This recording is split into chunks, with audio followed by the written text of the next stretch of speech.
The starry skies are made up of star constellations, whereby we distinguish the Milky Way and zodiac belt.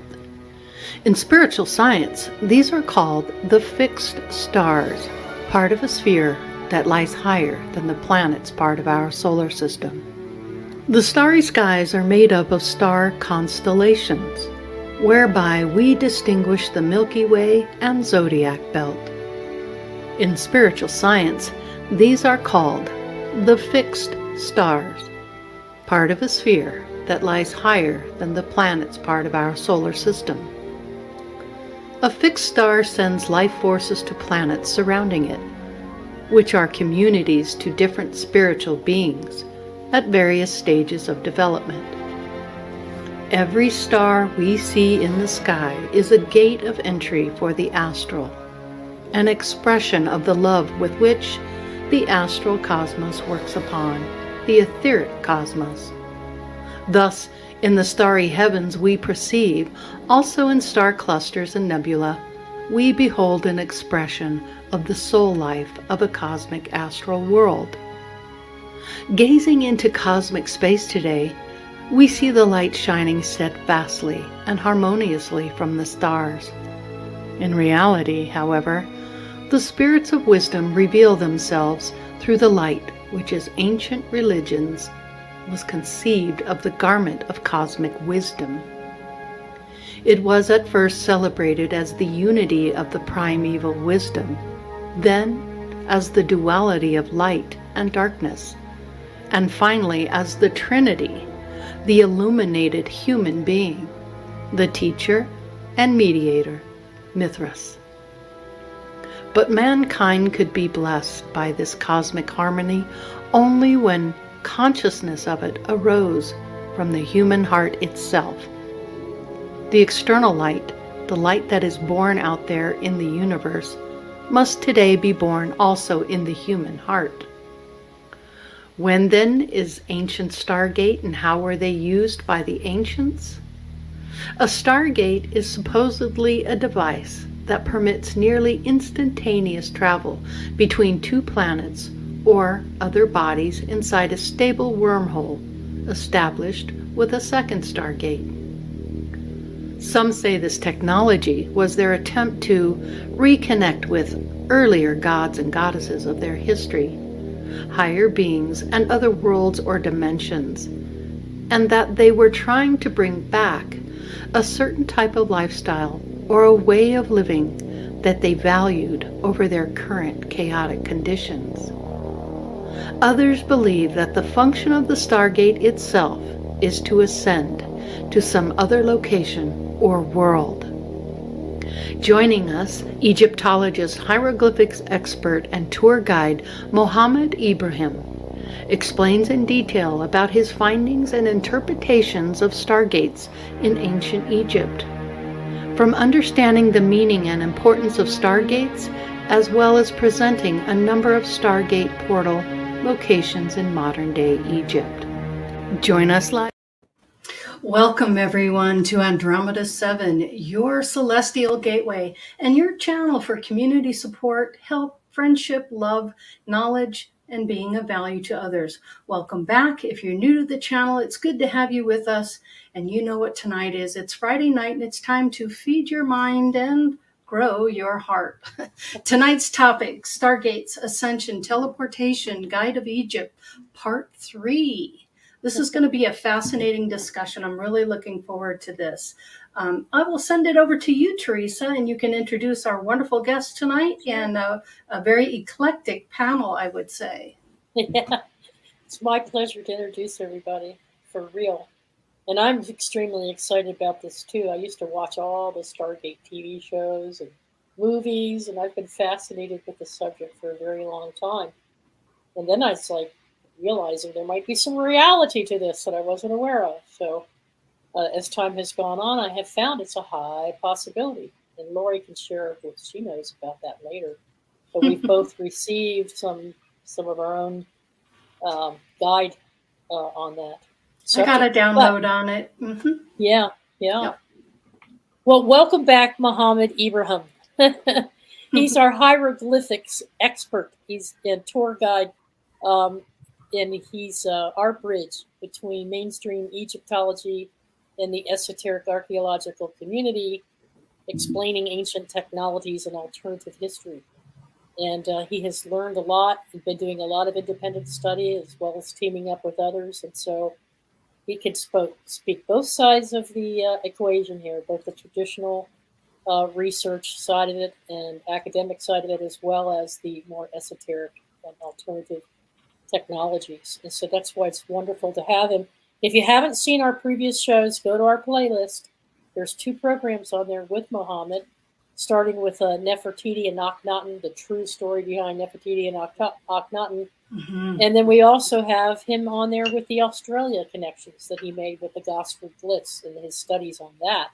Those were 2 fantastic programs, Mohamed. We wanted to have you back on sooner, but we got caught up in everything that was going on, and plus your own projects going on in Egypt, and we've waited for a long time to bring him back on to discuss Stargates and what he has discovered there. So we're really looking forward to it, Mohamed. Thank you for coming back and spending time with us. Thank you. And tonight we have a brand new person that we're bringing through the gateway. Brand new to some of you, but not to a lot of you. His name is Robert Bauer, a.k.a. the Professor.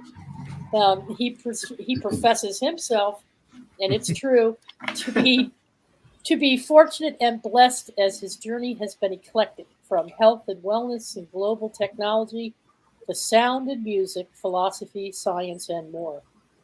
He states in his profile that his diverse yet connected fields of curiosity and imagination have led to experiences, learning, skills, and talents being individually and collectively profound. These have had and continue to expand his view of our world and reality. We are greatly pleased to have him here with us tonight. Some of you might recognize him from his appearances with Rocky Stucci and Scotty Roberts on previous programs, and his own podcast that he hosted for a couple of years. And now he's working on his website with his own philosophy, Informatica, which he'll be coming on at the end of the month to talk to us about. So tonight we're introducing him, and he's a fan of Tesla, and he's done a lot of thinking about this and has a lot of good questions to ask. And so thank you for joining our panel and coming through the gateway, Professor. It's my honor and privilege, and I'm looking forward to a fascinating discussion and exploration of that which is and that which isn't, according to the mainstream, right? And to the academic institutions, because the one thing, one of the last shows I did on the Nexus was called The Knowledge Apocalypse. And I used the word apocalypse in the sense of the original meaning, which is the unveiling. And I truly believe that we are in a phase of evolution, energetic evolution, where the reality of reality is being unveiled, and it's unfolding before our eyes. And I think there's been a number of statements about, everything. I think Lloyd Pye was one of them who said everything that you've been told is BS and is not true. And I believe that we are finding that out in spades. And to you, Mohamed, it's a great pleasure to meet you and to understand and learn about your research. And as I've said for many years, we are one turn of the spade from finding out the truth. And I'm extremely excited and looking forward to this discussion. So thank you for having me, everyone. Wonderful. And of course, tonight we have with us our Queen of Courts, Karen Kasparov. Welcome back, Karen. She's in British Columbia, Canada, and we have from Germany, Dalibor Suchi, Sun Rabbit. Hey, Dalibor. What's up? Pleasure to be Egypt. He is everything Egypt. Yep. And both of these gentlemen will be featured, and Mohamed already is on our website, and we'll be adding a profile section for Professor Bauer as well. So we'll get everybody up and running on the website soon. Karen's working on the uploads to that and the updates for Mohamed's section. Yep. Now, if you look behind me, Mohamed has his own tour called Stargates of Egypt amongst his other tour packages. And so he takes his students on different tours of these locations. And so he has uncovered a lot of information. He's appeared with Cliff Dunning, right? And your other friend, what's your friend's name? I can't pronounce it. Ricksecker? Michael Ricksecker? Is that right? Mike Ricksecker. Yeah. So they've both done some videos together. They're all over the place. They're out there on YouTube. They're on Forbidden TV, Forbidden Knowledge Television, and just different stations on different Stargate. You can find them out there everywhere talking about this stuff. So you don't get tired of it, right, Mohamed? And Lori did such a great job with that opening video because it brings in the esoteric perspective on things of how consciousness shifted throughout the ages in terms of how they think about stars, how we connect with other universes, other beings and entities, and how it was viewed over time. And it seems to me that I said to her the other night, and we'll get into this, but I said the other night, geez, Lori, I can't make up my mind as to whether or not they're just symbolic of a overall spiritual meaning and context where they knew about energies in these other beings because they connected with them and made gods and goddesses out of them in their religion. But also if it's just a new age overlay of current modern conscious thought using sci-fi references and technology and creating a reality for people that might not actually be real, depending on the observer and who's experiencing it. So that's what I want to try. That's why it's kind of fun to dig into it, because I'll tell you, the more you look at some of the what little bit of evidence we do have in these various temple locations, it starts looking more and more like it might have actually been a powered mechanism of some type to help boost them, to help project them out into other locations. Lori, what was your download on that you received? I wanted to share that at the end of the show. Okay. Because I think it's important to let Mohamed speak on this before I say anything. Okay. So Mohamed, tell us, how did you get involved in all this Stargate research, and how do you identify a Stargate in the first place? How did you stumble across all this? Okay, you have said the two important things. Okay, when you say Mohamed Hieroglyphic Expert, this is a huge title, by the way. Okay, we can say I can read hieroglyphics in a good way, but to be called the expert, no one can be called the expert in hieroglyphics. It is very, very huge language, and one of my very crazy opinions that all our languages in ancient times and modern days are all part of the ancient Egyptian language. And I can show you hundreds of Arabic words are the same in ancient Egyptian. And tens of English words are also in ancient Egyptian. And some German, some Italian, some French. Okay? Wow. The hieroglyphic also, or the Egyptian language, is multi-levels. You can understand one level for a long time, but when you become kind of a very good in that level, then you will understand level number 2, deeper meaning, and then level 3, maybe till level 20. Okay. So I was lucky to study ancient Egyptian language, and I am Arab tongue in the same time, because the closest language to ancient Egyptian is Arabic language. Okay, so when you say Saba in English, you don't understand what does it mean. And in any other language except Arabic, when you say Saba in Arabic, maybe the Arabs don't recognize exactly what does it mean, but it is not weird on their ears. They think they heard it before. Okay, so that is the fact number 1. I can read hieroglyphics in a good way. Number 2, I studied as an academic, hard facts, but I was lucky to study with the last generation of professors who can tell you the evidence and their interpretation. But the modern scholars now, they tell you the story. They don't show you the evidence. They don't tell you what they found. They tell you their story or the interpretation right away. So you don't have anything to measure or to do analysis. Okay. So after long time doing tours, I'm doing tours now for 22 years. So I think around 2015, I started to pay attention to the writings because when you deal with certain group of people, either clients or researcher or even friends, when they have their certain point of view, you will be following their point of view with your choice or without. Okay, even if you try to like change direction, the mainstream will take you this way or that way. Okay. So 2013, my clients started to change when I started to get more involved about ancient technology, ancient wisdom, ancient secrets. The topic Stargates was not part of the story yet. Okay, but because the type of questions changed and the type of the people changed, so my eyes also changed. I started to see better and to look to the bigger screen. And the moment they give us the option to take photos, because so many locations, it was forbidden to take photos inside, especially the museums. Okay.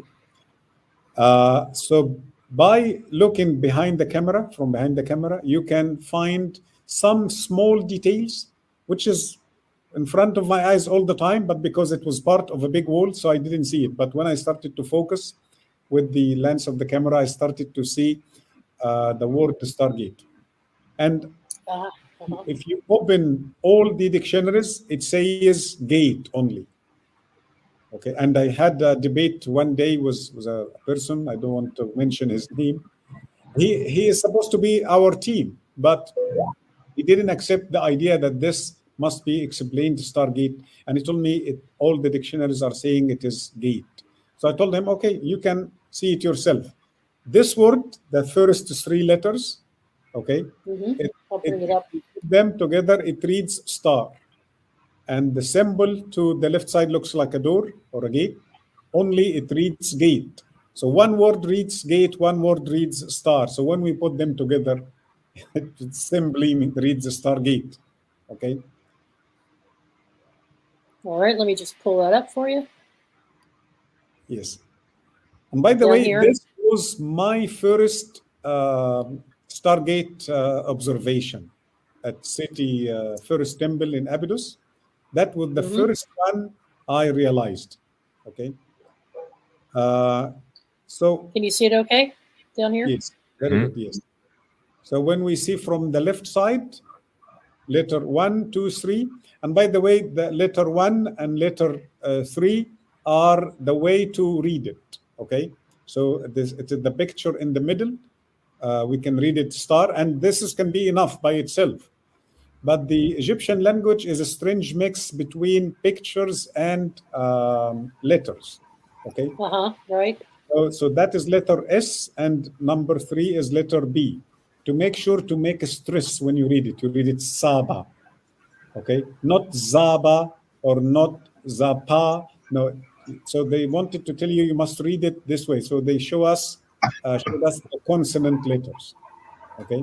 And that is a long story, how we can read ancient Egyptian language. And you find this in different locations throughout Egypt in different temples, do you not? Exactly. Not in all of them, but... My first time to see it, it was Abydos Temple only. Teresa? And then...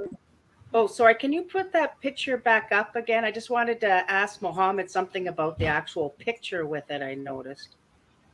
Kind of. Okay.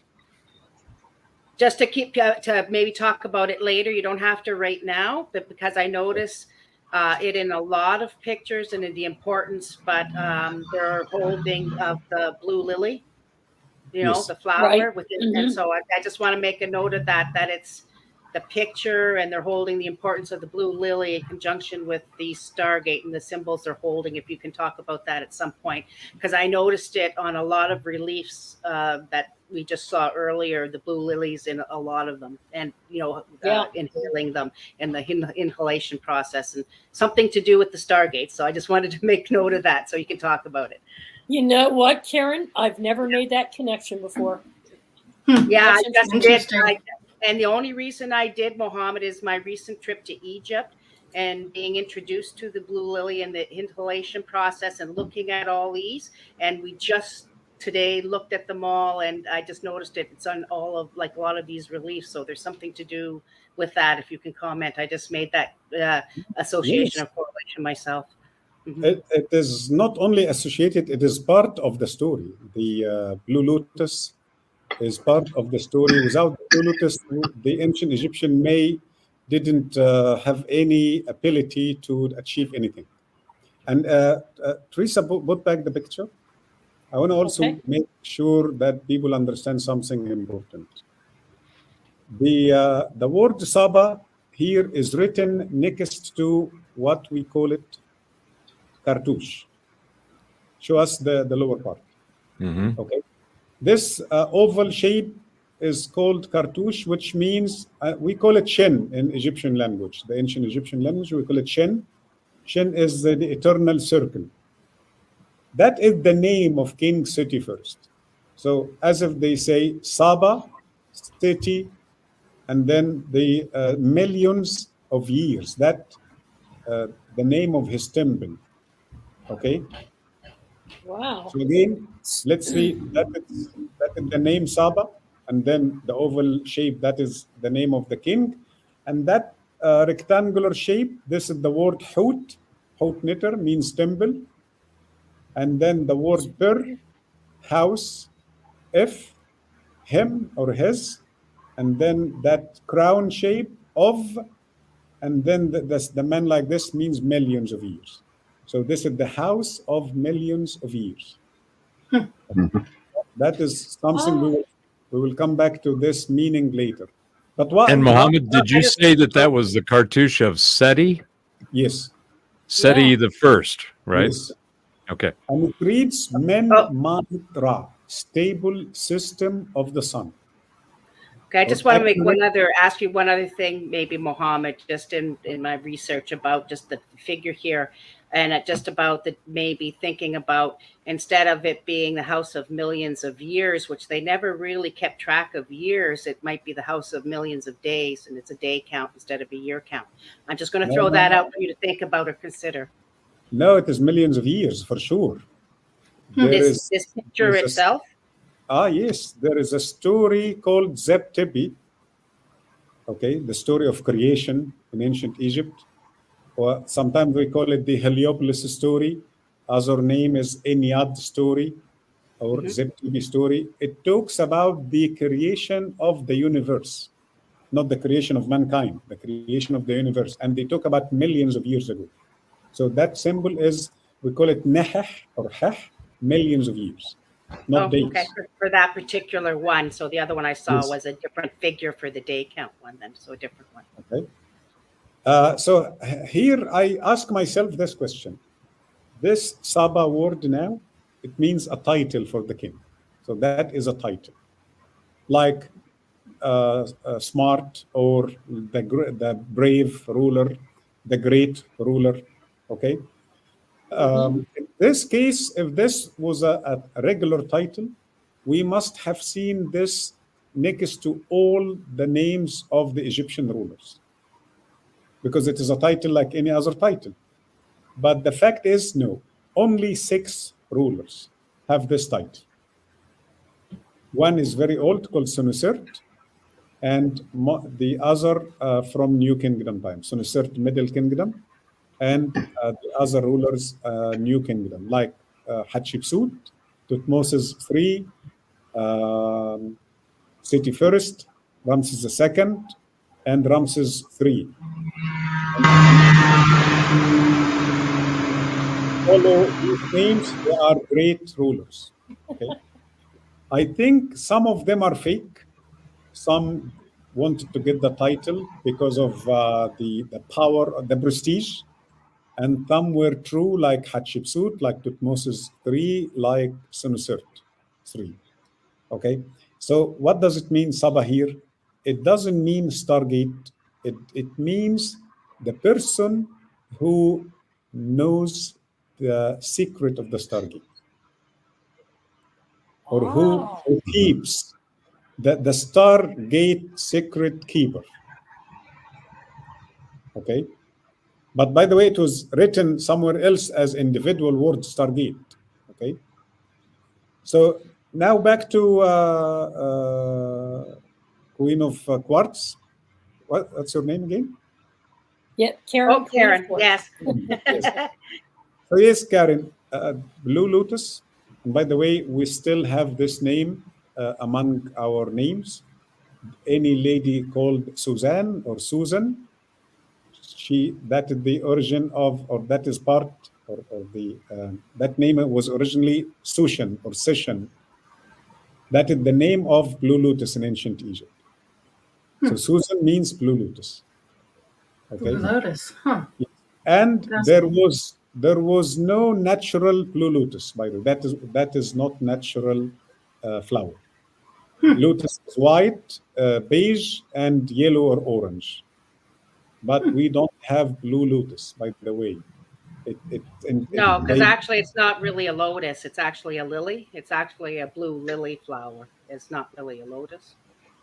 But that's what I just learned in my studies in Egypt. No, it's actually the flower that they show. It's actually a lily, not a lotus. But what we know, it is lotus. And according to the carvings, no, it is 100% lotus. But it seemed that this lotus they made in their laboratories. They created this blue lotus. It was not natural. Okay. And what we understand that, yes, this blue lotus, it raises the consciousness, the abilities of communications, receiving, sending information and thoughts. Okay. In another way, it makes your abilities good or suitable for the other side of the Stargate. If you go through with your regular consciousness, your regular abilities, as if you went nowhere. You see nothing, you feel nothing, you get nothing. But you must, like as if you have glasses. So to make you see better, to make you see what is behind. So that is one of the effects of Blue Lotus. So Mohammed, I've heard, correct me if I'm wrong, but the lotus family and whatever genetic modifications they made to it has both psychotropic and hallucinogenic characteristics. Is that correct? Yes. But when we say the hallucination here is not accurate 100%, because lotus is not like drugs. No, actually, lotus, it does the opposite. It opens the unused cells of the brain. There is a big part of the brain we don't know how we activate it, how it works. Okay, what it does. So Blue Lotus is dealing with, Blue Lotus is dealing with these sections. Is recharging or reactivating these sleeping parts of the brain. So it makes your awareness bigger, better, okay, and your senses, everything. So as if you put a huge lamp inside your brain. Yeah, so it's almost like you're talking about elevated levels of the plant's natural DMT that they extract from plants for all of those type of, similar to ayahuasca. Yeah, same thing. And so that's why, like the pictures, they're doing the inhalation and they're actually breathing it in and they're taking in the scent and the smells and vibration of that flower that they produced in the lab. So that's what I think they're doing. It's a type of DMT that you're breathing in. And like you said, the best pace is through your nostrils and your openings directly to your pineal gland. And it's like Mohammed's saying, it's completely blowing open your gateway to that, that barrier, and completely blowing that open, so you have access to the that which we usually don't have access to while we're in our meat suits, you know, these dense meat suits, you know, in which we reside all the time. Tutankhamun collection, there is a small piece. That piece is from wood. It is lotus flower, and they painted the flower blue to make sure we understand it is blue lotus. And there is a head. That head, because it is Tutankhamun collection, so that head represents Tutankhamun, comes out from the lotus flower. It is this size. Okay? So lotus flower, and the head comes out. It is not the head. It is what is inside the head. Okay, it is the brain and the abilities of the brain or the consciousness as we talk. Okay, so your question, yes, was important to make sure to understand that when we talk about stargates and people who were dealing with this technology and knowledge, they were not in regular consciousness. The consciousness was different. Okay. Yeah, so the blue lotus, basically, I can tell in like the ceremonies was used, like I said, like other, like DMT and other things, to shift you, to shift your awareness, to shift your consciousness at the time so that you could, you know, go into the temples and make that shift. So it was used as a tool. Yes, same way frankincense was used later on, and also used in the Christian mythos, where frankincense, myrrh, and gold were given to Jesus. And to this day, they're used in a church environment. Which they still use it till now, by the way, here in the Coptic churches. Yes. And I must add something important, that Blue Lotus does this great effect, but it must be accompanied, or they must have a combination of Blue Lotus and papyrus also. Papyrus oil, papyrus. Papyrus? And papyrus also has a very nice smell to it, very similar to frankincense. So papyrus can balance the effect of the lotus. Lotus is feminine, papyrus is masculine. Okay?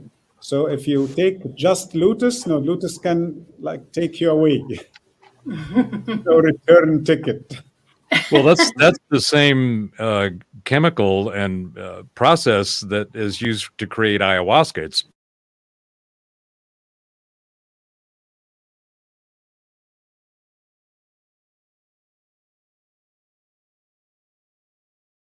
so there's a very strong alchemical tradition, I think, in these stories and in the use of these. And one question I have for you is, Mohamed, do you think that the lotus and the use of that in the Egyptian culture has any correlation or connection to the use of the lotus in the ancient Hindu and Jain belief systems of India?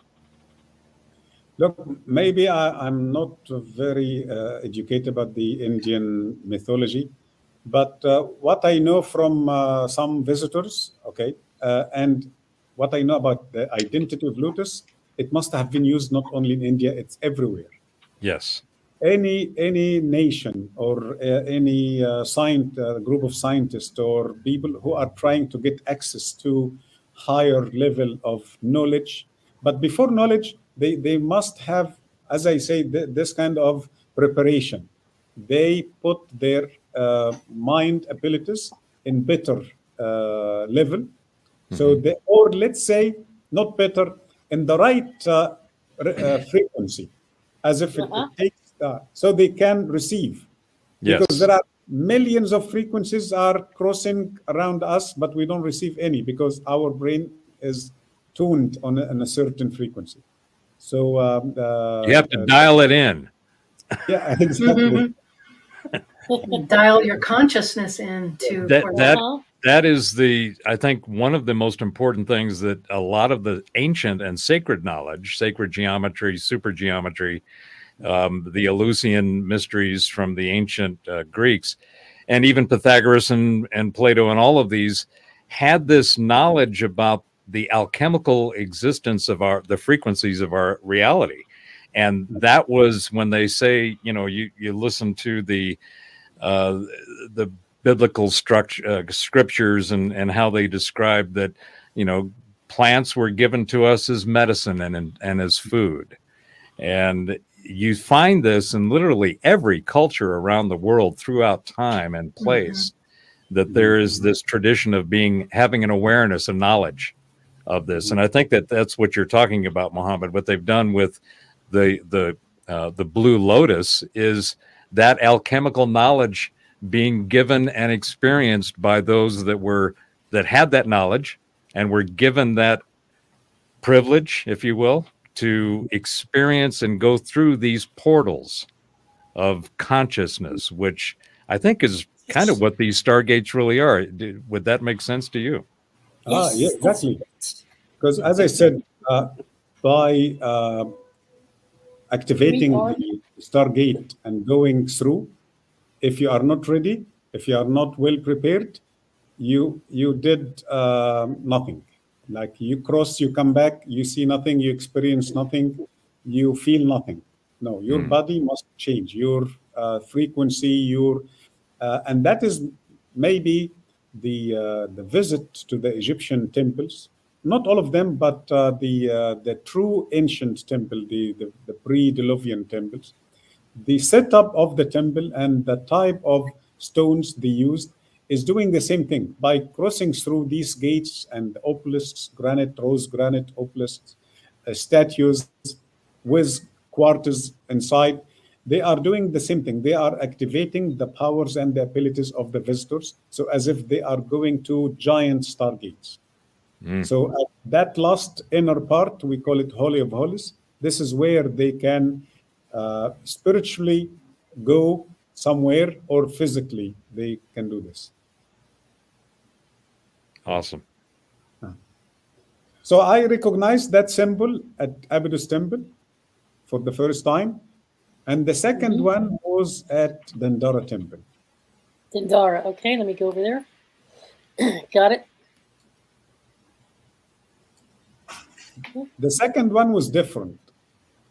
The second one, it was not saying Stargate. It was a gate with many stars above the gate and some strange writings in the middle. Okay. So it was very clear for me that this is another form of the word Stargate, but now it says Stars Gate. So it is not Multiple just stars.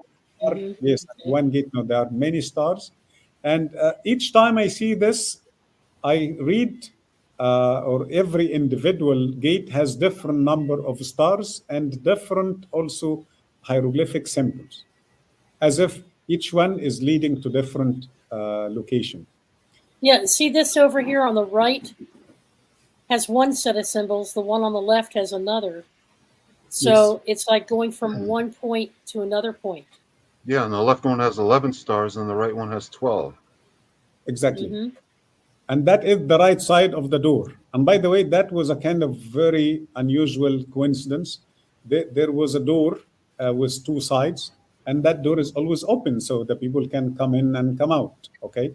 So this is when you close the door, it hides this part and it hides the other side. So I have the other side here. Yes. Is this on the other side? No, this is above. This is, we will come to this one later. Okay. So I would there putting my hand above the door. It's a small wooden door, okay, because the ceiling is short. And something told me, like, close the door, which it was weird. Like, why close the door? I closed the door and I found this behind the door, okay? So it was magic. So then I went to the other side and I found other two with different symbols and different number of stars, okay? Look to that person in the middle. By the way, there was another one on the left side, but destroyed. So each Stargate has a person next to it. So this is one, and there is another one on the left side. But you mean more like a guardian of the gate? Yes. Okay, for each specific you can gate. see him holding the knife, or that is that person exactly. So when we look to the one in the middle, what is above the head? This is a very interesting symbol. Above the head is the symbol scarab. Scarab, yeah. Yes, the beetle. Scarab in the Egyptian mythology means new beginning. So as if New they are telling us, okay. yes, when you cross through the Stargate, you will have new beginning. Yeah, sort of like reincarnation. Is a reincarnation or new part of this life. Yeah. Okay, because I was asked this question many times. The ancient Egyptians didn't believe in reincarnation. They believed on ongoing trip forward for Yes, non-stop one progression journey. So as if by going to this Stargate, you have a new chapter of your life. Only last February, when I found that it says Stargate, it has the two words Stargates, because what I'm explaining now is how I understand this art. Okay, so I can call it art. Of course, I believe what I'm saying in a very strong way, but last February, you can put now this second picture. This is the text above the writings, above the art, okay? And you can see me pointing to that word, star, and under the star is the word gate. But now they make the short version of the word star. Instead of writing the word Saba, they put just the star, and under it is the symbol gate. So they want to say that this word underneath, this symbol underneath is Stargate. Or Saba Gate? Saba, yes. Because they wrote Saba in the full version sometimes, and then in semi-full version, and sometimes in short version. So this is the short version of Saba tools, of Saba, sorry. Okay. What is this to the right of your finger? I think that is the word that they say, this is Chet. I think it means power. Okay, but I cannot recognize the rest of the word. I think it's an adjective for something still coming, powerful something. And you found this on another wall too, adjacent to this one, like a 45-degree angle to this one as well. Yes, with the stars. And I was lucky because when I found these two, the two sides, every time I visited Dendara temple, I focused on these two sides. Every time I go, I show my people these two sides every time, and as if it. Sometimes when you know something, it is not good all the time. Sometimes you have to undo your memory. So let me ask you a question.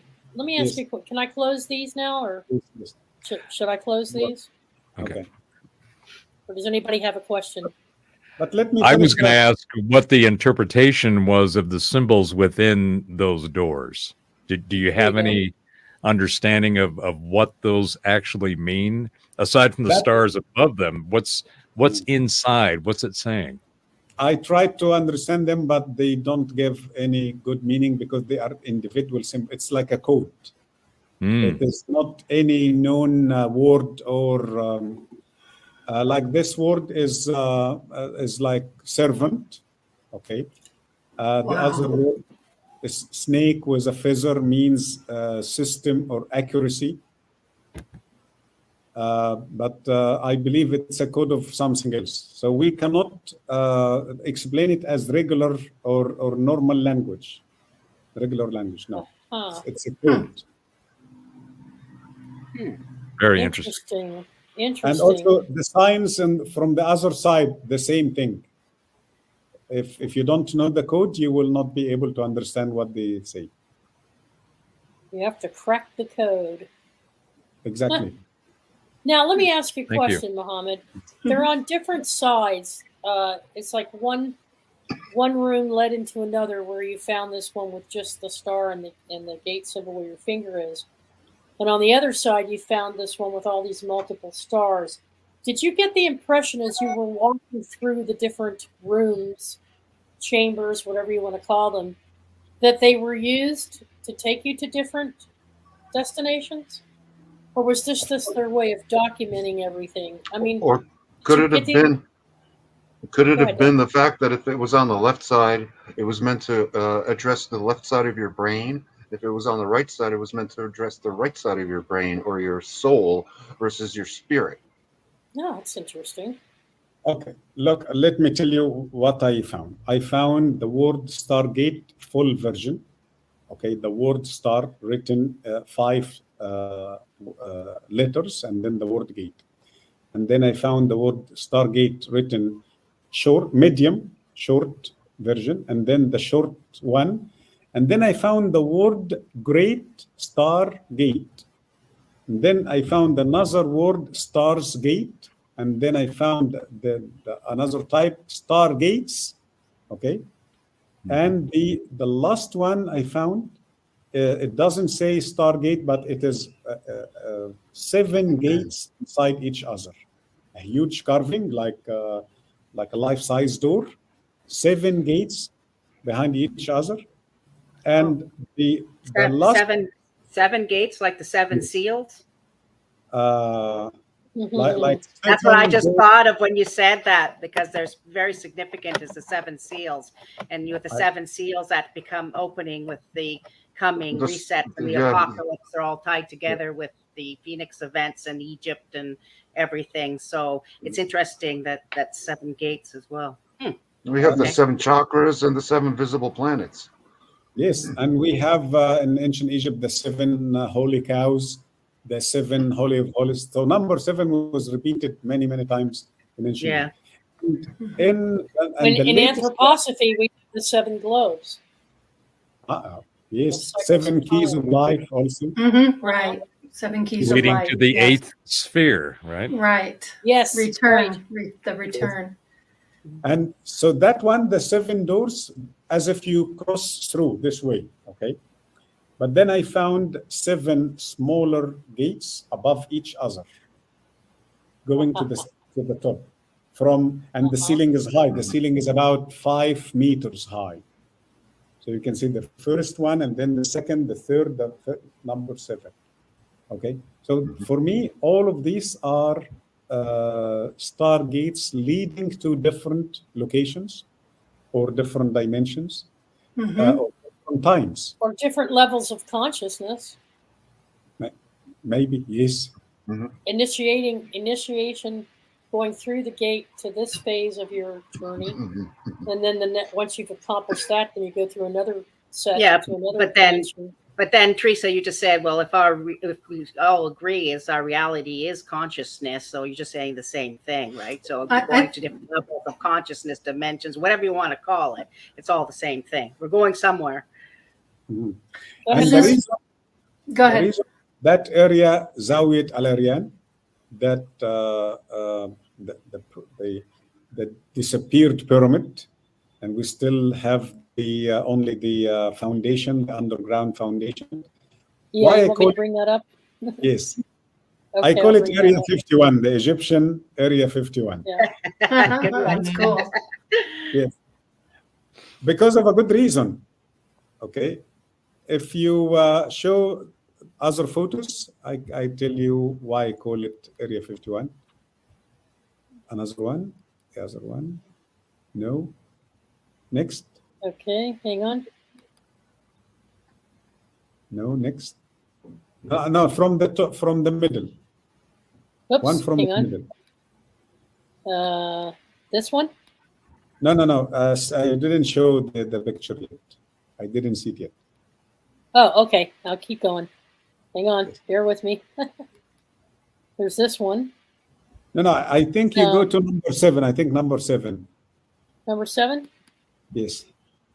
Yes, it is number 7. That's the diagram. Okay. Yes. Okay. You can see the writings? In the middle? This? Yes. Okay. I have some photos. It shows the complete title. So this is the title, Saba, again next to the name. And that name here also is very interesting. It is Ka and Ba, Kaaba. So Saba, Kaaba. Okay. No, zoom out, Teresa. And Ka means soul. Exactly. Both, by the way, means spirit and soul. Ka, spirit, and Ba, soul.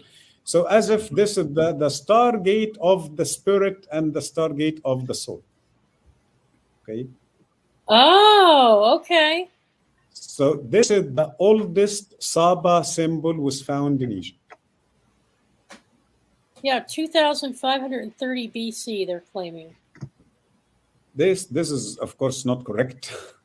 Yeah, I'm sure. The place is pre-Diluvian. Okay. And by the way, all the work and the documentation of Alessandro Berzanti, the Italian excavator, disappeared. All his work and documents about the place disappeared. We have very few left, and which were copied by some other. That is Alessandro Berzanti on the right side. Okay. So, unfortunately, there is no access to this place anymore. We don't have any modern research or analysis or anything about this place. What part of the Giza is this from the Giza area? This is between Giza and Saqqara. And Saqqara. 5 kilometers south of the Great Pyramid. Yes, in the midway between Giza and Saqqara. So he dug up this whole chamber in here. This and is it's the all huge pink box. granite. Yeah. Pink granite, right? Exactly. Well, it's not just the fact that he dug it up and found pink granite, but he decided, like, okay, let me look beneath this. So he started removing some of the base stones and found another base of equally as great granite, pink granite blocks. So he said, okay, well, there's got to be another level underneath it. So he went on, and he basically excavated the whole thing and found 4 different levels, all made of pink granite, which is not only extremely rare, but also extremely difficult to cut. Yes, and granite is not local to this area. Granite, this kind of granite comes from Aswan. Aswan, which is 600 kilometers away. Far away. And this pyramid, if we agree with the date, which is a big mistake, that date is the beginning of the Egyptian civilization. So this is dynasty 1 or maximum dynasty 2. So they are trying to tell us that they had the ability to do this. That is not correct. So this is a very good example or evidence for the pre-Diluvian civilization in Egypt. So that is a pre-Diluvian project, but maybe was unfinished, but I don't agree with this. Or the second opinion, my opinion, that one day there was a decent pyramid, but because of that disaster, 10,500 BC, the solar disaster, and maybe later the cataclysm destroyed the building, and the locals through ages quarried away all the blocks of the pyramid. Okay. Ah, that could be. What gets me about this whole thing is that it's not a sarcophagus, it's a tub. It's a pink granite tub that was at one time filled with some type of liquid that singed the walls of the tub and turned it black on the inside. And then either it was rubble or deliberately buried under other huge blocks of granite as if to shut it down, turn it off, bury it. And one of the theories is that if you want to rend a Stargate inoperable, you bury it so that it doesn't give off any kind of radioactive material or radioactive chemicals into the environment. And then when they started digging it up, no sooner had he found the sublayers that Dalibor was describing than the military took over, because war broke out in World War II. The military closed this place down, filled it up with trash, right, Dalibor? They've buried it with trash, and they've buried it again, and it's still a military base to this day, and nobody can get in and do any more excavation or research. Why? Why did they make it a military base, and why did they shut it down, and what was the chemical that was used inside of that basin? Mercury. And, yeah, there's been mercury found in the pyramids. That's what popped in my head. Liquid mercury was used. Because we used it in ancient, the properties and what it's used for as far as motion, energy, and fluidity and everything. Yeah, I think they used it a lot in ancient times. So I think it was liquid mercury, probably. Could be. It just came in my head.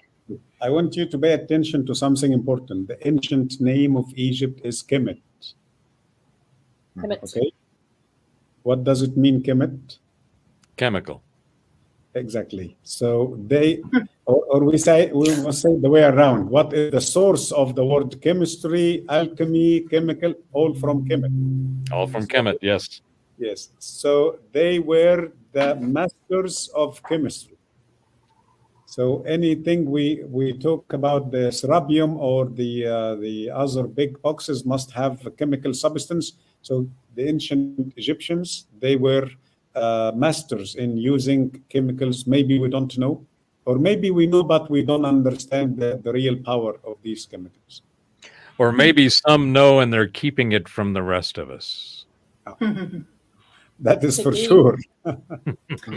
So I have a question, and it's pretty simple. What is the purpose of a Stargate, of a Saba gate? What is the purpose of having this gate? Okay, that is very simple, but it is a long answer. Okay. We must do part 4, Risa, the Merkaba. Okay. The Merkaba. Mm-hmm. In the Merkaba, we're going to talk about the 5 elements of human being. Okay. One of the elements is the body. We call it the get. The Egyptian word called get or get. The body is from earth. Okay. From mud. So minerals. So you need to eat, drink, so the body can survive. What about your ba, the soul? The soul is from the space. So your body is terrestrial, your soul is extraterrestrial. So how to feed your soul with the stars' energy? So you feed your body with Earth's products, you feed your ba with extraterrestrial energy. So one of the functions, not all of one of the functions, is to feed or to recharge the power of the ba, the soul. And then we can talk about communications, we can talk about receiving. Even if we don't bring to the table the story of aliens or other beings, we can still talk about energies from these stars. We can talk about powers. Okay, we can talk about. We just had a show a couple weeks ago. Correct me if I'm wrong. Correct me if I'm wrong, but I think that the pyramid would serve the purpose of re-energizing or rejuvenating both the body, the spirit, and the soul. Yes, but the pyramid is a mechanical system, and that so is what the Stargate. Yeah, in my book, you're going to read about the multi-civilizations of pre-Diluvian Egypt, because I was talking about one advanced civilization all the time, but then I've discovered that that is not true. There are hundreds of civilizations, and the deeper in history you go, the less technology they had and more abilities, more natural abilities. But by the time near 80,000 BC, they understood that their abilities are going, or it will be weaker. So they created mechanical systems to help them to do this. So some of the ideas, like the Stargate ideas, are older than the pyramids. And I'm not saying that the pyramids are 4,000 or 7,000. No, I'm saying that the pyramids are 80,000. So some of these ideas are older than 80,000 BC. Now, I have a question for you, Mohammed. In your research on hieroglyphs, have you ever come across a hieroglyph that looks like a spiral? Yes. What kind of spiral? There are many, by the way, not just. Either not just concentric rings, but like a one line going in a spiral. Doesn't matter which way. Okay. And if so, what is the meaning of that symbol? Look, the interesting thing that this symbol, we have it as later. When I say later, I'm talking about dynastic. Okay, not later. because now I talk about prehistoric Egypt and pre and dynastic. So we found 7,000 BC, some jars, 7,000 BC, with the spiral. It looks like the Fibonacci, but it's not getting wide like the Fibonacci. It's still at the same level, okay? Yeah. On thousands of pottery jars. Thousands of them have these spirals. So that is a symbol. That is art. That is not language, okay? And then when it changed to be language, it became less number of lines. So it became like 1, 2, 3. Became just 3. And we read it as in wa, or we read it like with, or more. Or like when I say Muhammad with Delabour, okay? Together with. And I understand. Sometimes and, okay, like this, okay? Well, which makes sense also a little bit, because it means it's a sequence. Something is behind something, or something after something, or something with something else. Okay, that's but interesting.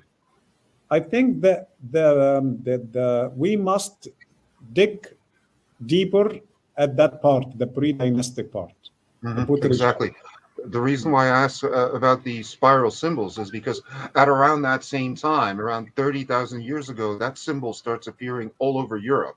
And it's part of the so-called Vinci symbols, where that's featured prominently either in conjunction with other symbols, which means it's part of a language, and independently. And the reason why I'm asking that in relation to Stargates is because of modern research in Soviet Russia on modern Stargates, where they've duplicated that effect, where they've been able to do bilocation, remote viewing, and time travel using a device called a Kozyrev mirror, which is essentially a spiral of metal.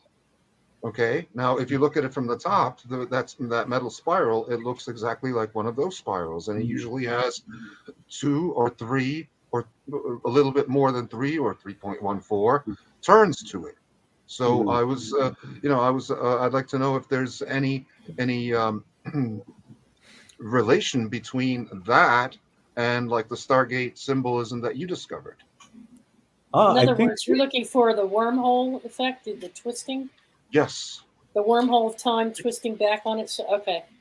Well, and Kozyrev at some point would love to get into his discussion about his work, because I think that man dialed in just like Tesla. But please go ahead. Kozyrev, I haven't heard anybody else mention Kozyrev before. Thank you. No problem. I had the client 2 years ago called Dr. Arthur Cushman. He made great observation. I was showing them the pre-dynastic pottery, and I was showing them the spirals. And I was saying, I always ask questions as if I am learning. So I'm not just teaching them. I ask them questions as if they know the answer. Sometimes they know, by the way. Sometimes they have some good answers for me.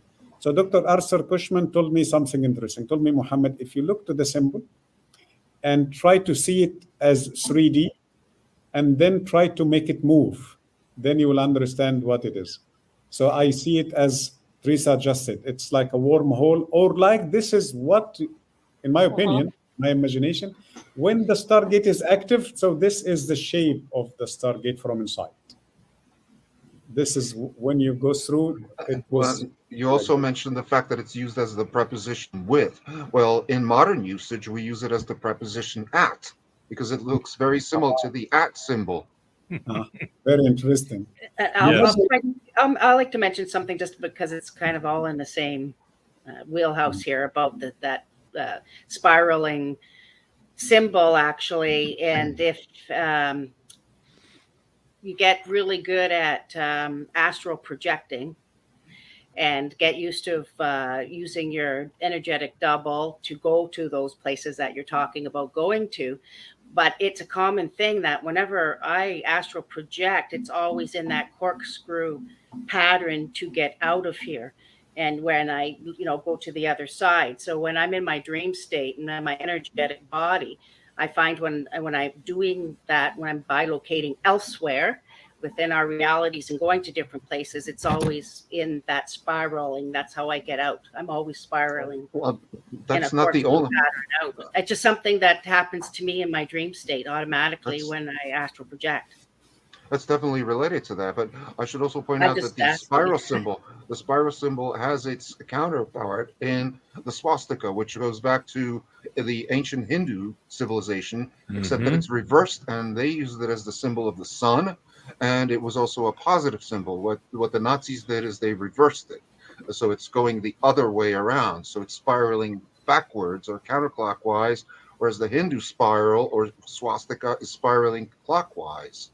Now, since you brought up the fact that it does have meaning in Egyptian, in the Egyptian context, and you see it like both reversed and counterclockwise, is there any difference? Have you noticed any differences between when it appears on the right-hand side, if it's reversed, and when it appears on the right-hand side, it's counterclockwise, or vice versa? Or if there's a difference? I didn't pay attention to this, but what I can tell you that sometimes I can see it as one big design in the middle.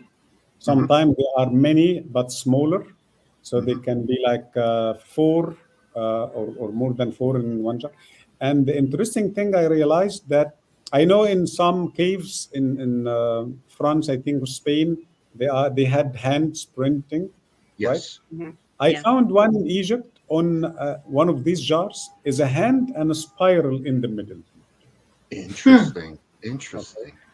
So that directly correlates with some of the ancient cultures in North America, and Graham Hancock covers this in one of his books on America Before. And that symbol, the hand symbol with the spiral in it, is to essentially a Stargate or to the Ascension to the other side. And in relation to that, part of what you were saying, Karen, on your experience and travels, there's I think Kozyrev talks about this, Tesla talks about this, but there's essentially the right-hand rule. And the right-hand rule of the way energy spirals and the way it naturally exists. And if you haven't seen Symbols of an Alien Sky by David Talbot, from the Electric Universe, Thunderbolts, you will see all of this that you're talking about, Mohammed and Delabor and Karen.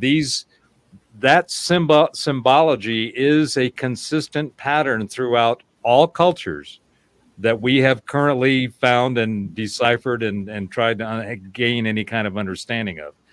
So there is a cosmic energy component to this symbology that is incredibly important, very symbolic, but it's like, they say a painting is worth 1,000 words. Well, the symbol is worth 1,000 paintings.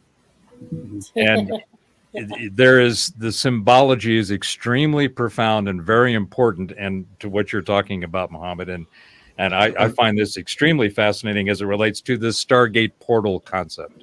Yeah, exactly. Yeah, I wouldn't have made that. Yeah. And that ties in with the Taurus symbolism, and also with electronics. In electronics, you have the so-called right-hand rule, or if you have the flow of electrons going from negative to positive this way, and you put your right hand on it, your thumb is pointing where the electrons are going, and your fingers are pointing, spiraling around reverse in the direction of not the electrical field, but the magnetic field. Yes. So that's the dichotomy between the electrical field and the magnetic field. So that also ties in with the Taurus symbolism, and you see the Taurus in the Tesla coil, which we see depicted in that Egyptian painting of the pharaoh's barge.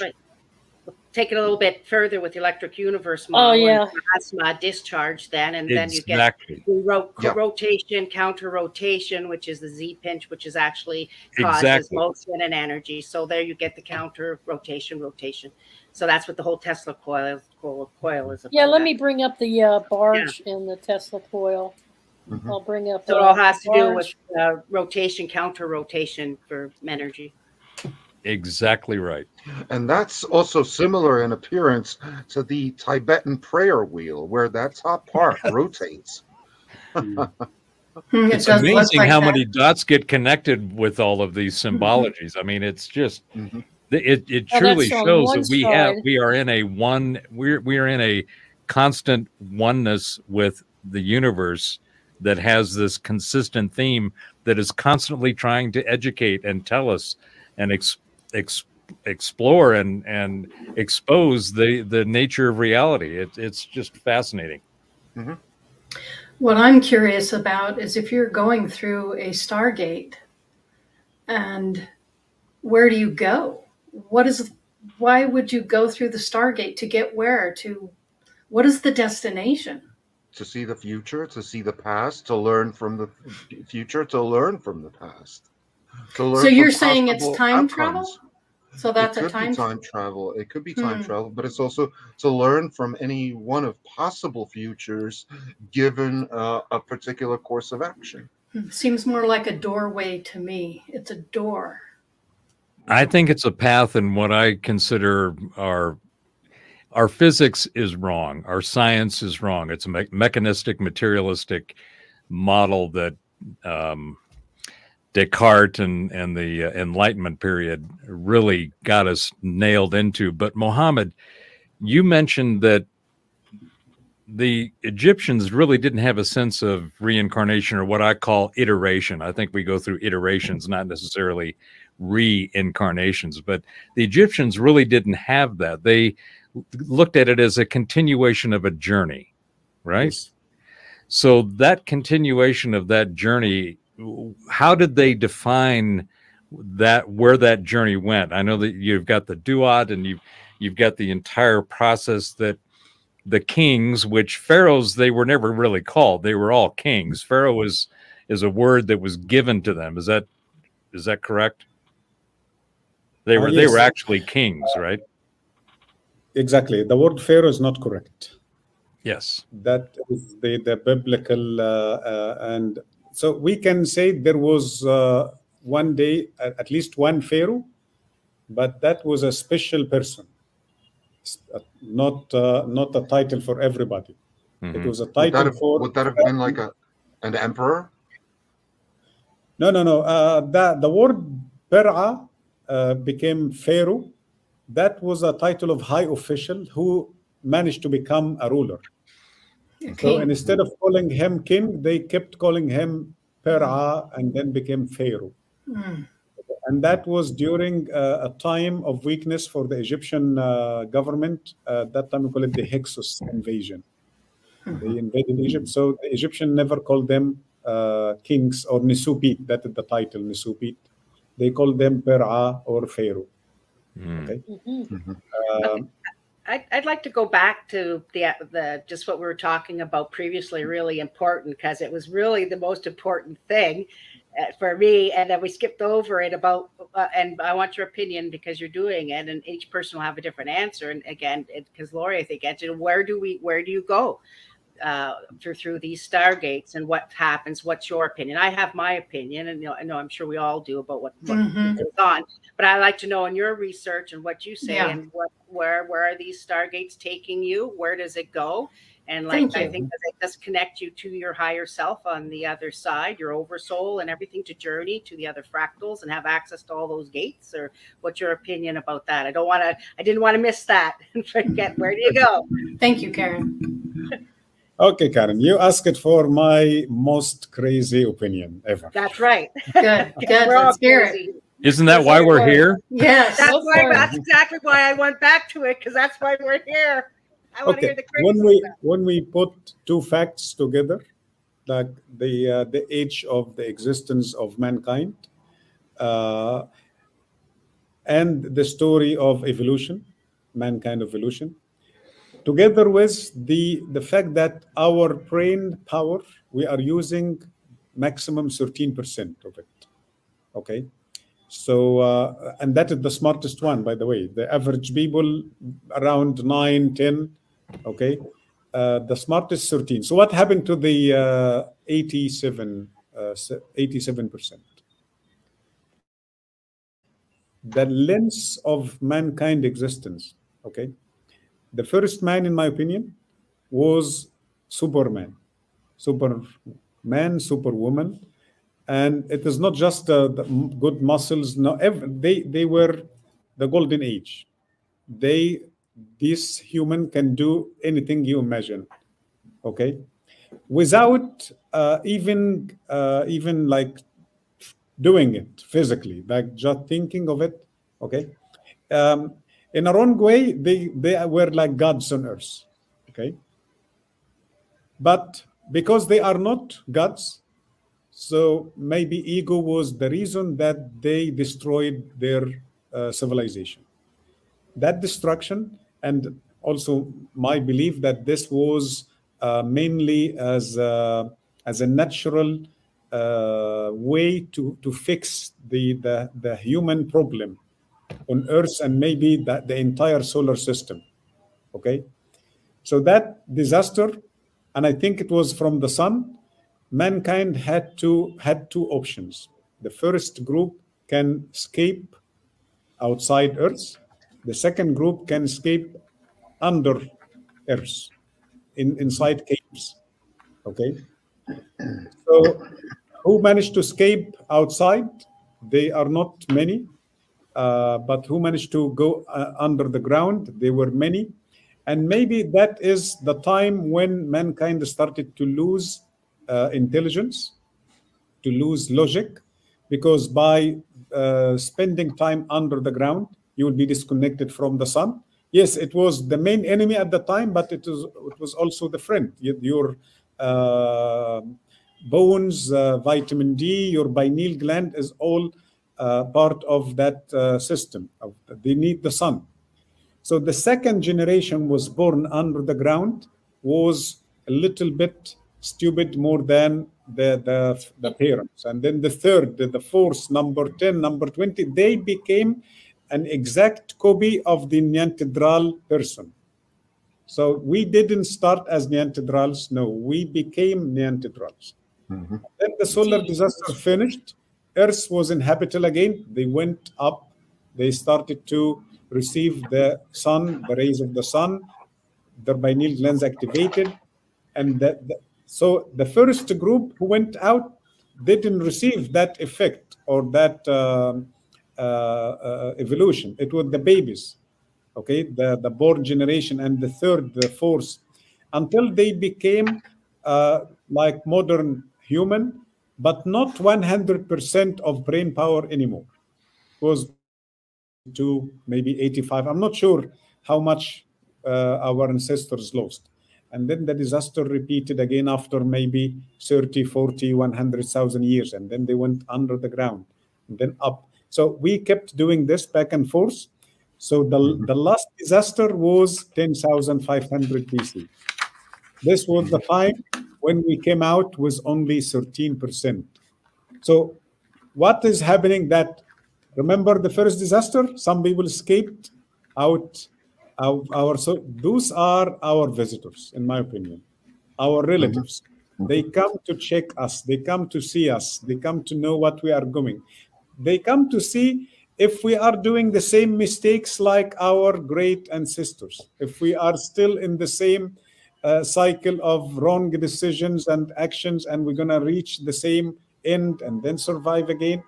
So that is my answer, that the Stargates, maybe their knowledge, okay, our relatives who are not living with us, it is their knowledge given to the smartest people in our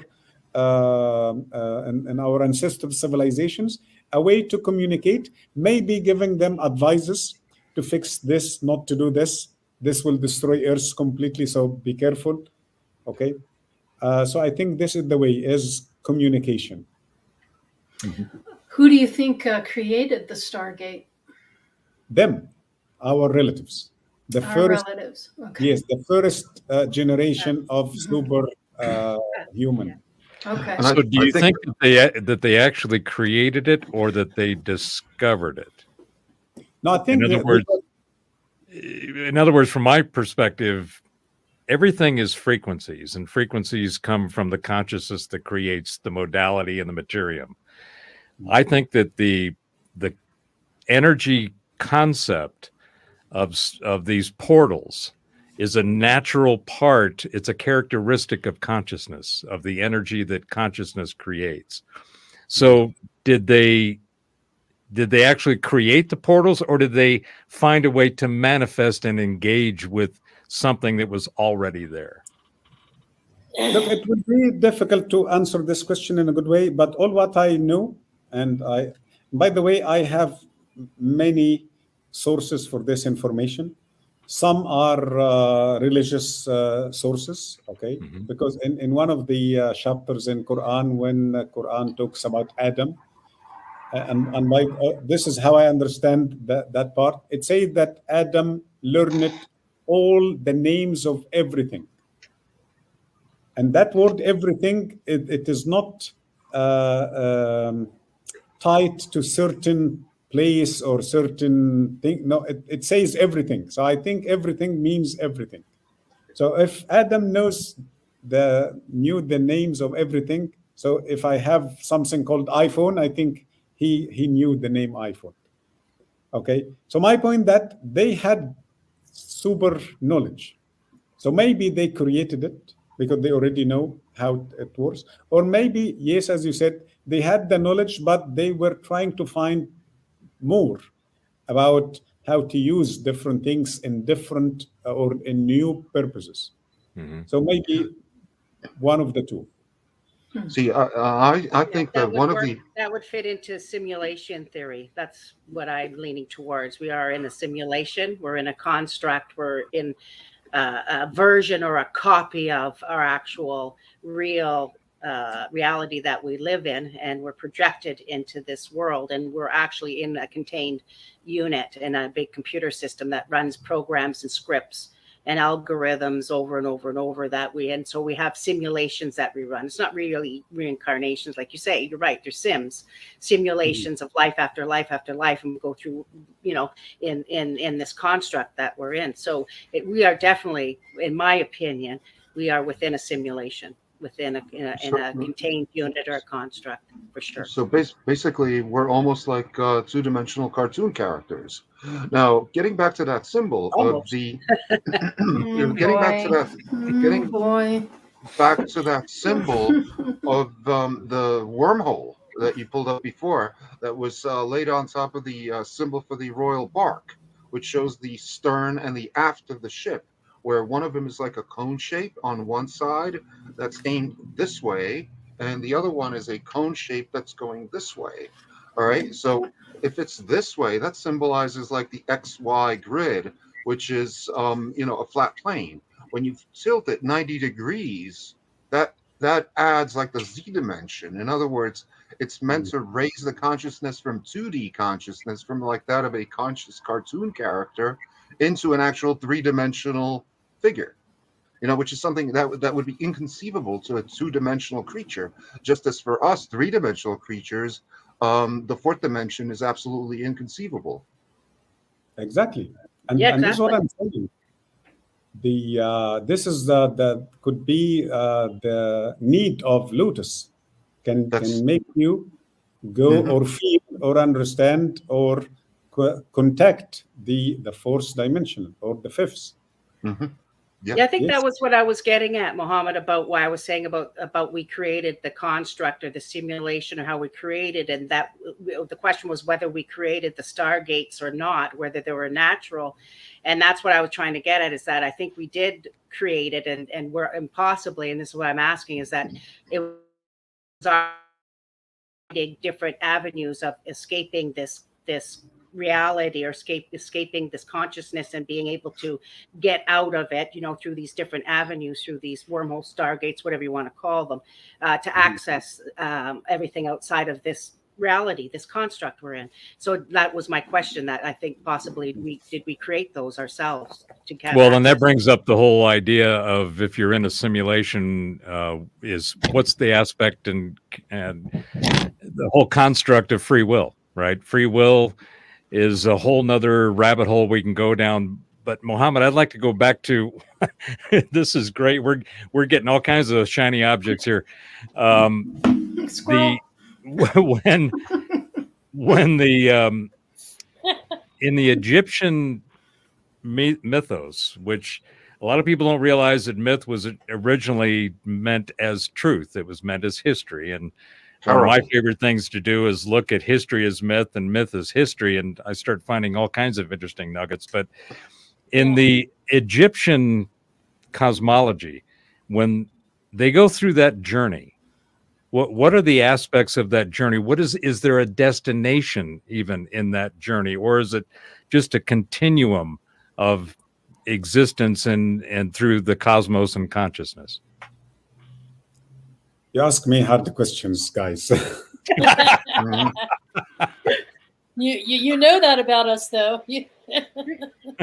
Okay, let me tell you something also to be clear about two things. There are the basics of my stories are always because I couldn't get rid of my academic brain. Okay, so I always try to find hard data. Okay, physical data for my stories. And let's say 50% of the story is like written stories or carvings or paintings, okay? And the other 50%, so how I see it, okay, based on other also stories, okay? It's not my complete intuition or feeling about it. Sometimes it is until I find something to support my story. Yeah, exactly. And Mohamed, to that point and supporting that, and this is my belief, everything is speculation. Everything. Yes. It doesn't matter what is the truth. Yeah, it's all speculative at the individual level because no one can know the truth. Right. All we can do is speculate based on our observations and the data sets that we have. So I completely understand that. And I hope you're not trying to apologize for not knowing, because none of us do. But the idea of this journey that the Egyptians take through after their material existence ends and they transcend into a frequency state. What did they say? Were they going somewhere? Was there more tests and things to learn along this journey? Why was it so important to preserve the physical body as well? Yeah, what was that all about? Okay. Let's not mix between dynastic Egypt and prehistoric Egypt. Different consciousness. Excellent. Dynastic Egypt was like, they were, of course, great civilization, but they were using the prehistoric civilization as base for their thing. So that's why if we depend on the dynastic Egypt, we will get confused. We will reach nothing. It will take us to religious beliefs. And so everything changed to religion, and scientists became priests. Science became magic, like this. Yep. Okay? Yep. So I'm trying to go deeper than dynastic Egypt. Awesome. When you read the Egyptian stories about the afterlife, and that word is not also very accurate, because we call it afterlife. It can be another life, not necessarily die. And I agree. Yeah, the ancient Egyptians are talking about, and now this is the biggest mistake we do when we translate that story. They talk about that's the second, or the destination is paradise for good people or hell for bad people. Okay. Even if I am a religious person, either ancient Egyptian or modern Egyptian, I would say that is true. Okay. But there is something important we all don't realize. Between the transition from that exit door and the entrance, we always don't care about this part. Okay, you know the name Anubis, right?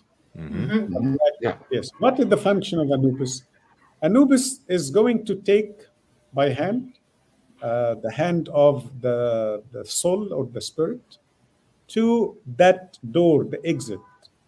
Okay, this is the official job of Anubis. So the soul is going out, okay, and doesn't know where to go. So Anubis will tell her, come, this door. So they will open the door and get inside, and then another Anubis, but white Anubis, not black Anubis anymore. Okay, white. So we call it Webwawat. Whipawat is white jackal. Whipawat will take the soul into a tunnel.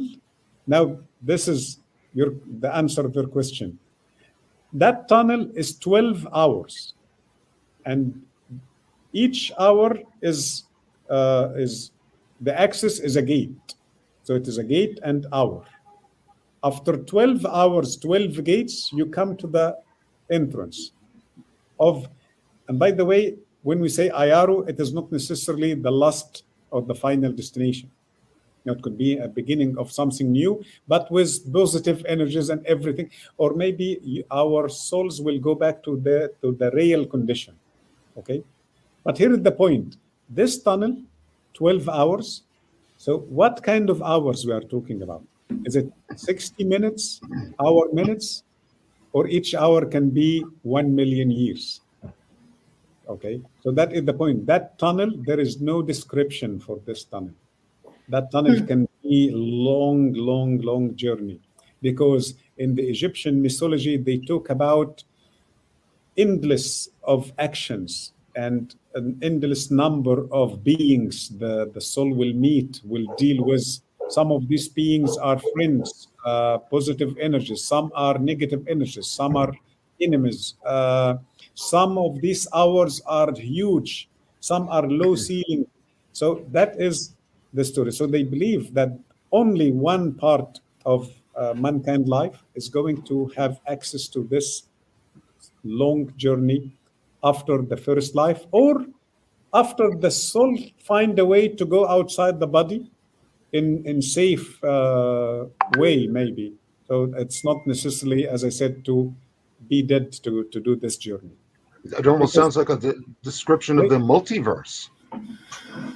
Yes, because that journey for the body can take 1 minute, real minute, hour minute, but for the soul can take millions of years. And it's interesting that the Egyptian word for Anubis is Inpu. And Inpu, that almost sounds like the English word input. That it's like the input of the soul into this other realm from whence like he can make these different choices as to which aspect of the multiverse he chooses. And the ancient Egyptian also has a word for that underground or underworld called Rostau. And then another word for that afterlife location called Duat land, afterlife, how do you call it? Life. Okay. And the Sphinx is the symbol of Rastau, of that nether region. But by the way, it is how we explain it. Okay, there are always difference between what they wanted us to understand and what we already understand. Sometimes we don't understand the real message. So the Stargate is the transition for the soul. Is that what you're saying? I used to say, because I was moving from a conservative base, okay? So I used to say, and that was like more comfortable for me to say, it is a kind of spiritual transition, okay? But then I found that no, it may be also that the physical body can go.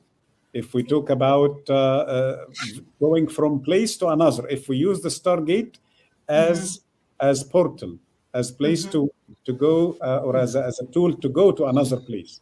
But if time travel. Yes, but if we talk about energies, about powers, we talk about spiritual transition. All right, so I'm along the lines of that I agree that it's a transition, that they were using the Stargates not necessarily like they have on the sci-fi TV shows to visit other worlds, although that's possible, or time travel.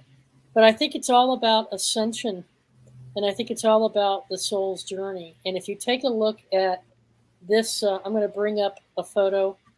And Mohamed, you can explain this, but I think this chamber explains it all.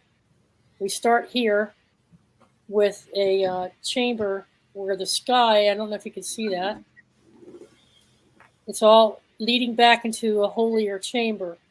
where they have ascension, but this is representing the heavens and transitions, in my opinion. And then here, the next one, you walk down the corridor into the ascension chamber. They call this, now where are we looking at, Mohammed? Which temple is this? This is Hatshepsut temple. Hatshepsut, right. Okay, now the ceiling here is all stars. Can you all see that? Mm-hmm. Mm-hmm. And these are the symbols of the pathway here. But when you get to the back wall, which is where the ossuary would have laid what they laid in, here you see the symbol for star. And over here you see these different, I don't know, they're almost like chevrons in a way, what we would call today, different symbols around this gate. This was called the Ascension Chamber.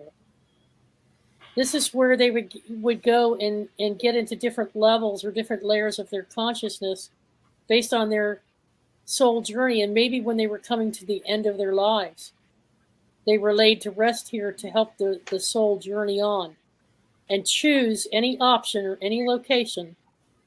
And see the chain, there's a chain here. Yeah, the different colors that everything symbolize different frequencies.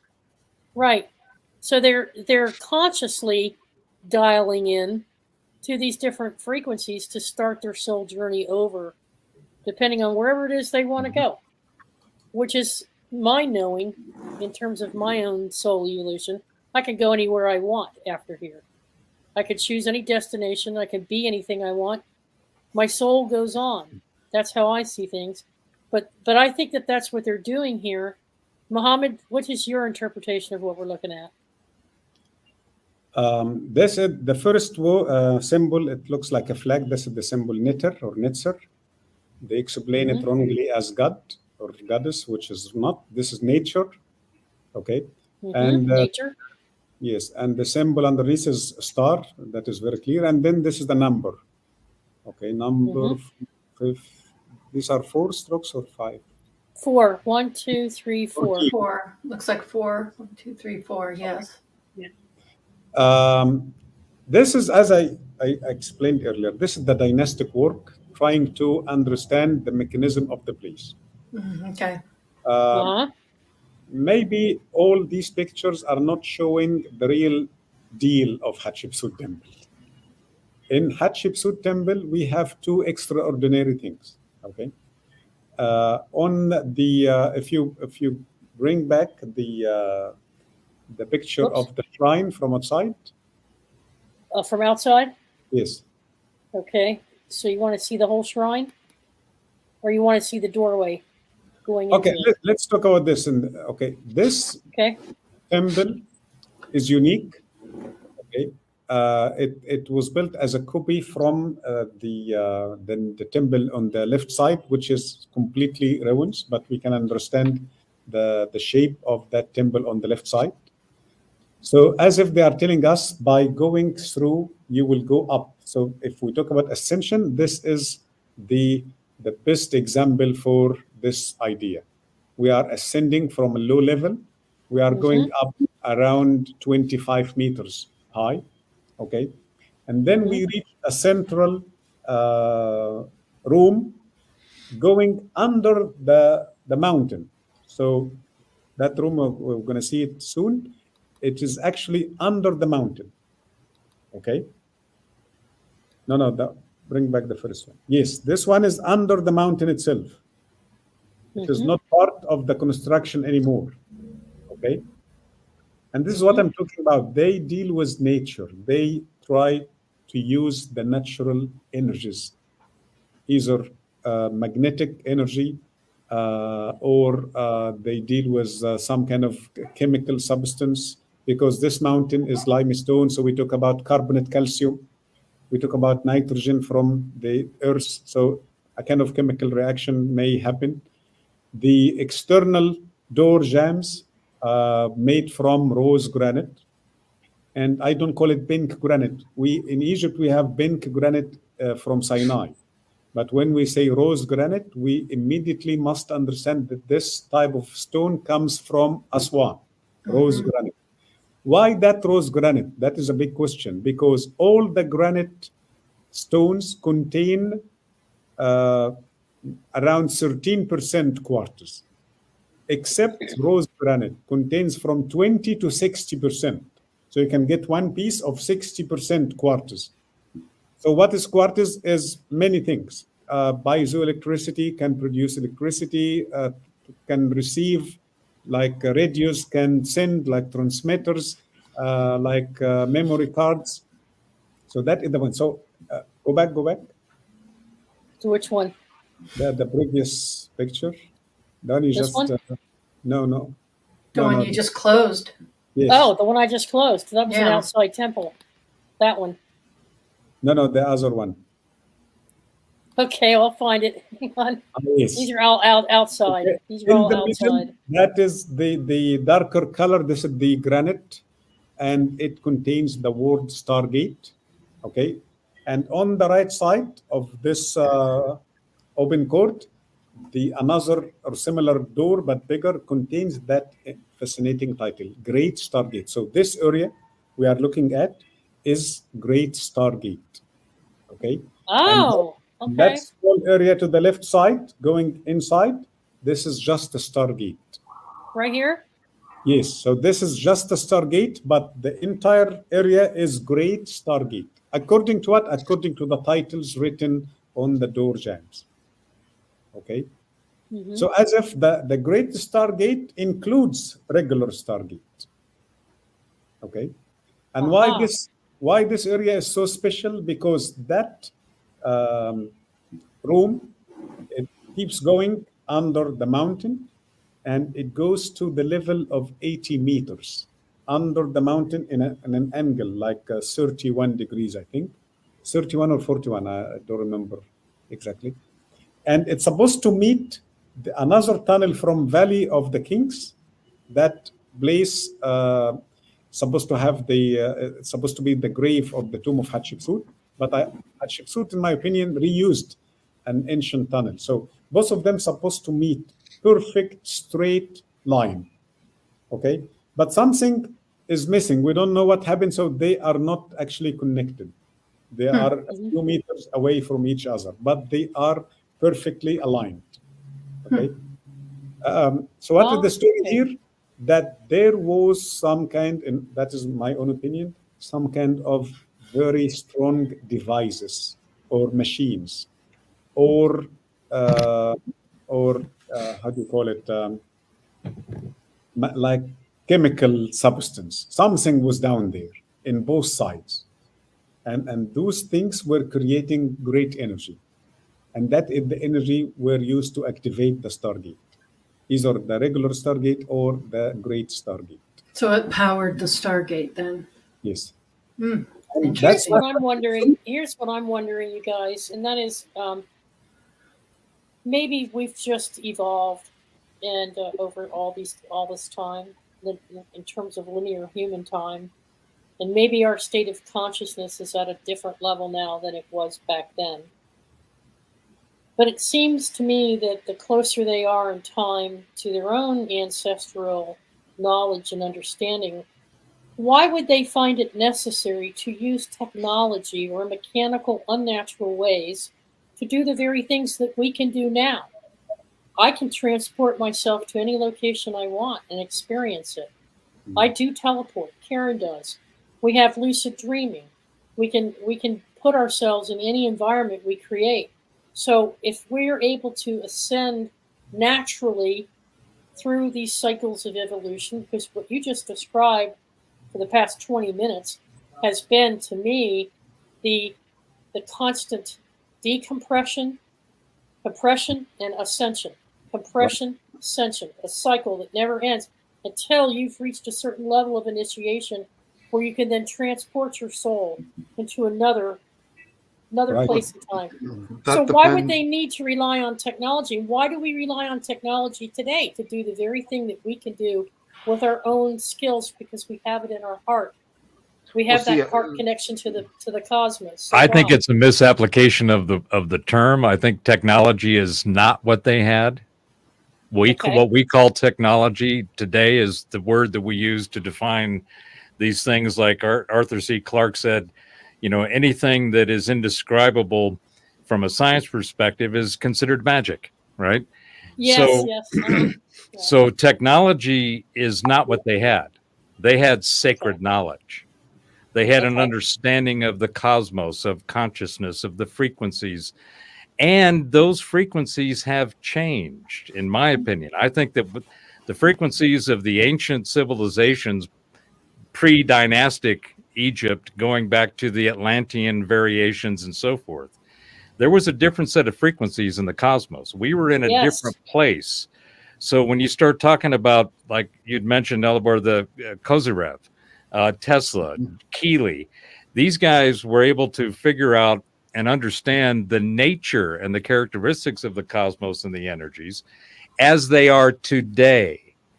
But those same that same knowledge and understanding that tens of thousands of million years ago, it was in a different set of frequencies. The cosmos that we are in now was not the same as it was back then.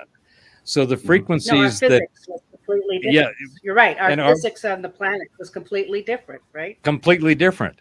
And you can look at very simple things like not only, you know, the constructs, how did these megaliths, what was the technology as we define it today used to create that stuff? Well, it wasn't technology. It was an understanding of the cosmos, of consciousness and the frequencies. And that's what I think these stargates and portals are. They are ways in which the manifestation of mind can entertain, engage with, and transform and transmute from an alchemical perspective from what we are today to what we experience in our consciousness reality of now, which I'll just throw this little nugget out there. This whole idea of being in the now is incorrect.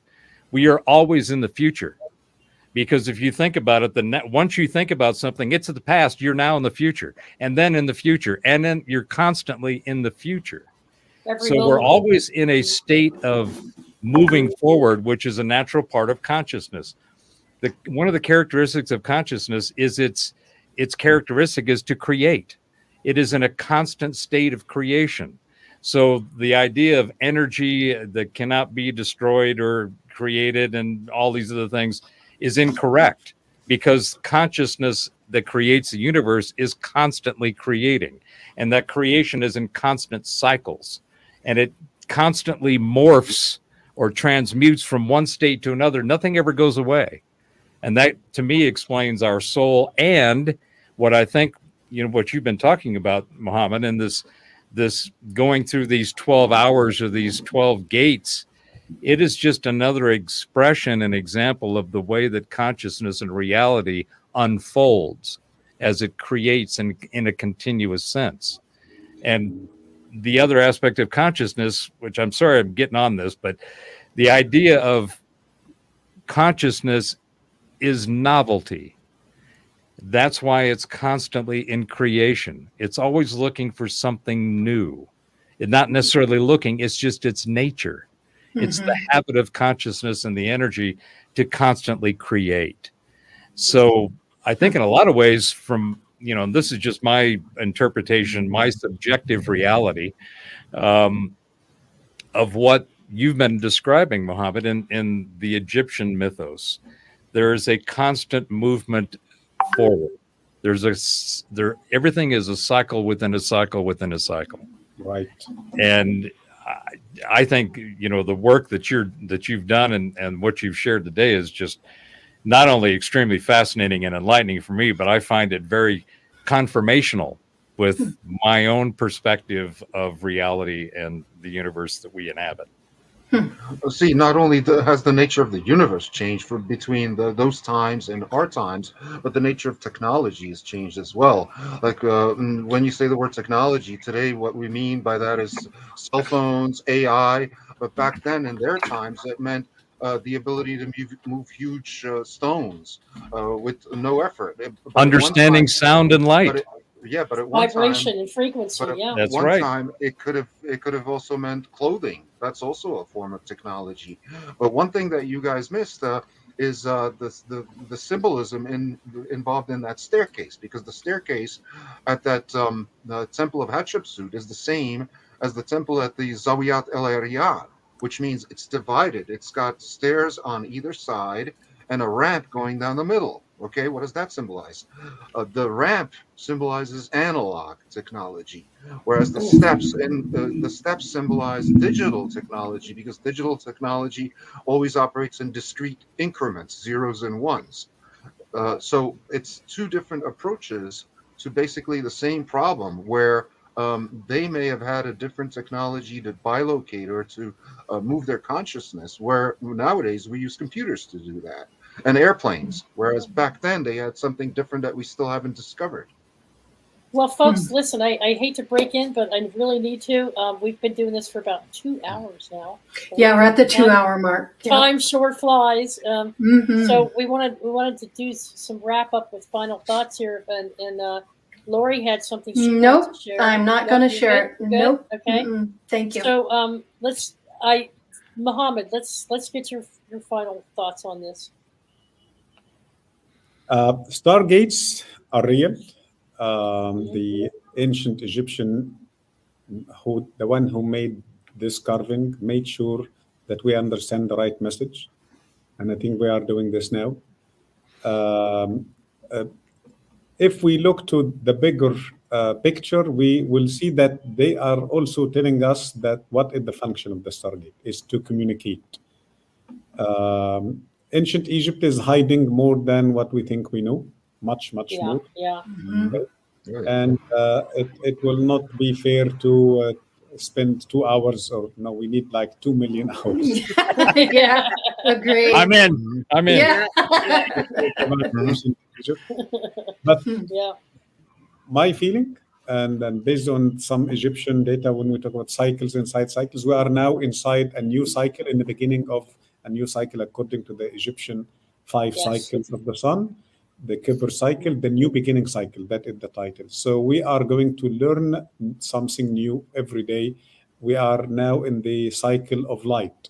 We already finished the cycle of dark, maybe 2012, maybe 2018, around that time. So we are in a new cycle. So that's why I'm feeling very positive that we are heading to better situations and better chances. More and more is uncovered. I do too. Fascinating. I think a lot of people see the flip side of that. Yeah, I think the truth is very simple, and it's going to be discovered that it's way simpler than you think. Anyway, that's my opinion. I'm sticking to that. But Delbor, yeah, any final thoughts? Well, no, I think I pretty much said everything I wanted to say. Great. And yeah, I totally agree that we've only scratched the surface of what ancient Egypt can teach us. Yeah. And it's only a matter of time that we discover more. That is, if the current Egyptian authorities are willing to let us go down that path, because it seems like they won't, because zawyet-el-aryan is still off limits, and that offers some very tantalizing clues for modern research as well. How about you, Karen? Any final thoughts? Oh my goodness! Like you said, we can hardly scratch the surface. We could have to have several shows. Sure. Final thoughts. Oh my goodness, because it was about Stargates. You're correct, and we haven't even covered it yet. And I think they're probably, as like everything else in this world, used for multiple purposes, not just one thing. They're probably used for local movement and locality movement around our Earth, to travel locally as well as beyond. As well as we didn't talk about, how we can use it to transition and go to the Stargates and use it to go different realities ourselves. But there was also the fact that if you looked at the Die-Hole Foundation and Doug Bolt, many others who already, we went through all this, the fact that we didn't discuss that there's portions throughout history of populations that have disappeared from the planet during certain times and resets and certain catastrophic events and certain cycles of time where huge populations have vanished? And did they all at once go through certain stargates, and did they change their frequencies and energies? Or did they go underground? And did they go, where did they go? Like the Toltecs and all different cultures. So we didn't even get into that as far as being able to move individually or in groups of people to different locations through these stargates, and whether we can do that or not. So I wanted Mohamed to cover that as group things too, and what we're moving towards. Mm-hmm. Awesome. Well, I'd love to thank Mohamed Ibrahim for joining us. We greatly appreciate you and your insights and your understanding. It's very interesting to me that you've dedicated so much of your time and energy for that. So it's people like you that helps us understand the ancient wisdom and technologies and things that have happened in the past. Professor Robert Bauer, such a pleasure to have you on the show. We greatly appreciate your commentary and comments on this. Dalibor Suki, always a pleasure to have you. Queen of Courts, it's just a pleasure, a sheer pleasure. Teresa, thank you so much for connecting and putting all these people together and bringing us all into one place. It's just an absolute honor. Yeah, and want to thank everyone in chat, everyone watching. Hope you found this as fascinating as we did, and we look forward to our next show and seeing Mohamed again, and of course Robert Bauer. So on that note, thank you very much, and we'll see you next week. Have a great weekend and enjoy yourselves. Check out the links in the in the description.